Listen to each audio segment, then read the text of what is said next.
This lesson examines the T-funnel frame used to introduce T-funnels in lawyer-client interviews. The T-funnel method that is briefly described in this video is a powerful technique that, when mastered, can help lawyers be more organized, efficient, thorough, and effective when interviewing clients.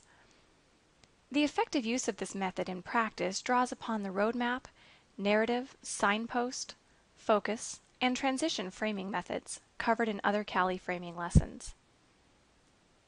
The value of the T-funnel method is best understood by first examining some common problems observed in lawyer-client interviews, and then considering how the T-funnel method might be used to address these problems. Many lawyer-client interviews are disorganized, incomplete, confusing, and inefficient. Ironically, this comes about in part because the human brain is wired to effectively spot and solve problems. The following illustrates how disorder and confusion can emerge from the fact that a lawyer's brain is wired to efficiently solve problems generally, and legal problems in particular. To start, once a lawyer begins to hone in on the nature of a client's problem, the lawyer's brain quickly identifies a range of issues that need to be addressed in order to understand the problem, and begins to formulate a plan for solving that problem. This process is very efficient and works very well when lawyers are dealing with their own problems, but not so well when the problems the lawyer is working with belong to clients. When working with a client, the initial thoughts about the client's problem quickly transform themselves into questions that the lawyer needs to put to the client to understand the particulars of the problem.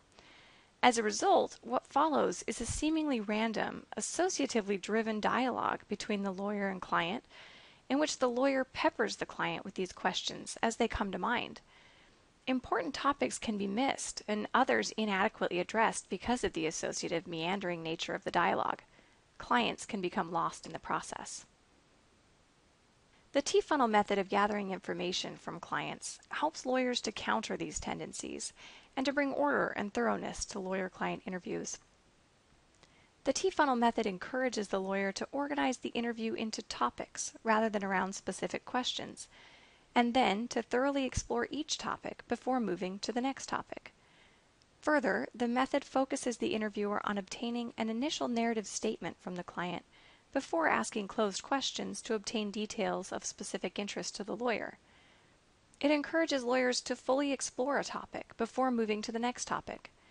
Further, it encourages lawyers to think of interviewing in larger, topic-focused chunks rather than a series of specific questions. As you learned in the Framing Skills Introduction video, framing statements are the primary vehicle for bringing order and structure to lawyer-client interviews. Framing statements are used to identify T-funnel topics and to guide clients through T-funnel processes. Let's see how this works. The T-funnel method typically contains elements of each of the types of frames you've already covered in these lessons: roadmap, narrative, signpost, focus, and transition frames. They work together as follows. Roadmaps are used to identify a sequence of topics that will be systematically explored using T-funnels. Narrative frames are typically used to start each T-funnel in order to first obtain a narrative statement from the client that covers the first T-funnel topic.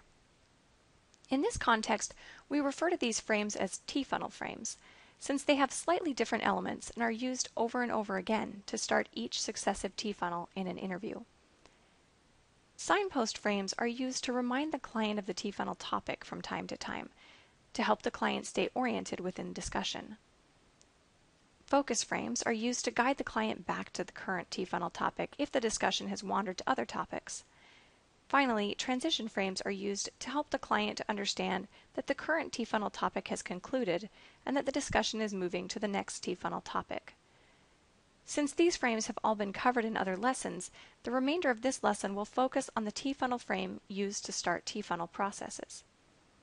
A T-funnel frame, like the narrative frame, typically includes the following common elements.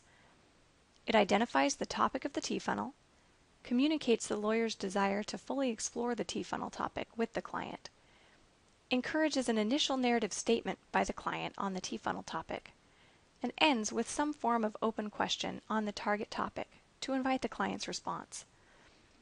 The T-funnel frame is different than the narrative frame in that the narrative frame is generally used to get an initial statement from the client about the general nature of the client's problem, whereas the T-funnel frame focuses on a narrower topic that will be thoroughly explored and makes it clear that the lawyer will be following up on the client's statement with questions.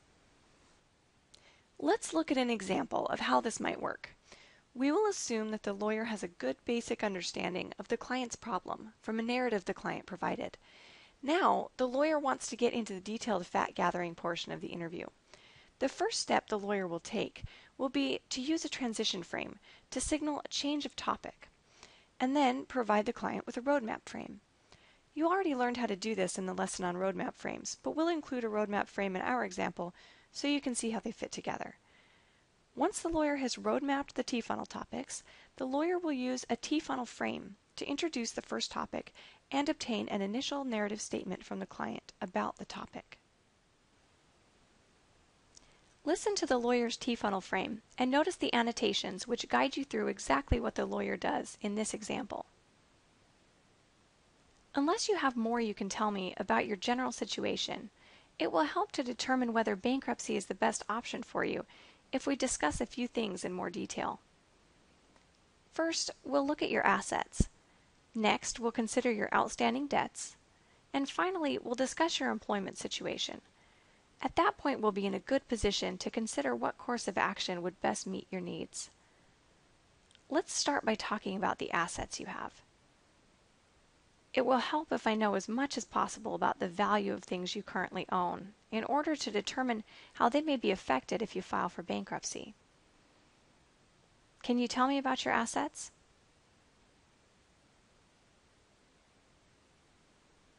This should give you a sense of the importance of framing in organizing and guiding interviews. The best way to continue improving your framing skills is to practice framing in your interactions with clients.